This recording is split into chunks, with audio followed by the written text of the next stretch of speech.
ఒంగోలు నగర అభివృద్ధిలో భాగంగా రెండు ప్రధానమైన అంశాలను ఒంగోలు శాసనసభ్యులు దామచర్ల జనార్దన్ మంగళవారం అసెంబ్లీలో ప్రస్తావించడం జరిగింది. అందులో ఒకటి పోతురాజు కాలువ నిర్మాణం, రెండవది అండర్ గ్రౌండ్ డ్రైనేజీ సిస్టంపై. రెండు అంశాలకు సంబంధించి రాష్ట్ర పట్టణ అభివృద్ధి శాఖ మంత్రులు పి నారాయణ అసెంబ్లీ సాక్షిగా సమాధానమిచ్చారు. త్వరలో టెండర్లను పిలిచి పనులు చేపట్టనున్నట్లు మంత్రి ప్రకటించారు. ఈ అంశాలపై గతం నుంచి పోరాడుతున్న ఒంగోలు సిటిజన్ ఫోరం అధ్యక్షులు కొల్లా మధు శాసనసభ్యుడు దామచర్ల జనార్దన్కు మంత్రికి ధన్యవాదాలు తెలిపారు. ముఖ్యంగా ఒంగోలులో రెండు మేజర్ కాలువలు ఉన్నాయి అధ్యక్ష. పోతురాజు కాలువ, నల్ల కాలువ అని చెప్పేసి రెండు ఉన్నాయి. అది 14-19లో మన ముఖ్యమంత్రి గారు చంద్రబాబు నాయుడు గారి దగ్గర చాలా తిరిగి అది 2019లో శాంక్షన్ చేయించాం అధ్యక్ష.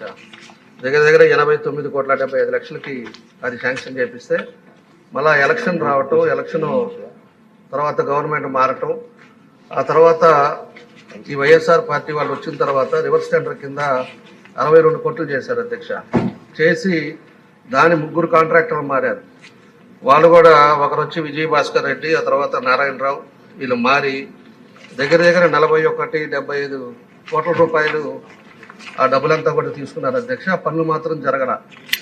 మీ ద్వారా మంత్రి గారిని దాని మీద ఎంక్వైరీ చేయాలని చెప్పేసి కూడా మేము అడుగుతున్నాం అధ్యక్ష. దాంతోపాటు ఇప్పుడు ఇంకా మిగిలిన వర్క్ ఎంత ఉందో దాన్ని కూడా చూసి దాన్ని తొందరగా శాంక్షన్ చేయాలని చెప్పి మంత్రి గారిని అడుగుతా ఉన్నాం. రెండోది, మాకు under ground drainage system Lokesh గారు మాకు యోగాలం వచ్చినప్పుడు ఆయన ఆ రోజు ప్రామిస్ చేశారు. కాబట్టి దాన్ని కూడా అండర్ గ్రౌండ్ డ్రైనేజ్ సిస్టమ్ కూడా తొందరగా చేయాలని చెప్పి కూడా మీ ద్వారా కోరుతున్నాం. ఇరిగేషన్ డిపార్ట్మెంట్ వాళ్ళ దగ్గర నుంచి నేను డేటా తీసుకున్నాను అధ్యక్ష. వాళ్ళు ఇచ్చిన డేటా ప్రకారం 78.03 కోట్లకు యాక్చువల్గా అది ఎస్టిమేషన్ వేశారు అధ్యక్ష. అయితే టెండర్ ఫైనల్ గా 62.51 కోట్లకు యాక్చువల్గా చేశారు. అయితే దాంట్లో 48.10 కోట్లకి వర్క్ జరిగింది అధ్యక్ష. అయితే సభ్యులు చెప్పినట్టు గత ప్రభుత్వం చేసిన ఇర్రెగ్యులారిటీస్ ఏంటంటే అక్కడ వాల్ కడితే వాలు కొంత వంగిపోయింది అధ్యక్ష. ఆ వాల్ యాక్చువల్గా ఒక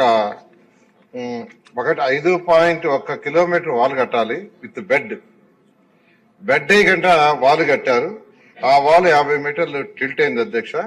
ఖచ్చితంగా ఇరిగేషన్ డిపార్ట్మెంట్ వాళ్ళకి ఏదైతే సభ్యులు కోరారో దాన్ని ఇన్ఫార్మ్ చేసి దాని మీద యాక్షన్ తీసుకోవడం జరుగుతుంది అధ్యక్ష. రెండవది, ఈ యొక్క అండర్ గ్రౌండ్ డ్రైనేజ్ ఏదైతే వాళ్ళు అడిగారో దాని మీద టెండర్ పిలిచాము. ఈరోజు పోతురాజ్ కెనాల్లోకి 19.40 MLD వేస్ట్ వాటర్ పోతుంది అధ్యక్ష. నల్ల కాలువకి 14.22 MLD పోతుంది అధ్యక్ష. మొత్తం 33.62 MLD వాటర్ పోతుంది. దానికి అండర్ గ్రౌండ్ డ్రైనేజ్ కి యాక్చువల్ గా టెండర్లు డిపిఆర్ కోసం పిలిచాం. అది యాక్చువల్ గా త్వరలో ఫైనాన్షియల్ బిడ్ కూడా ఓపెన్ చేసి ముందుకు పోవడం జరుగుతుంది.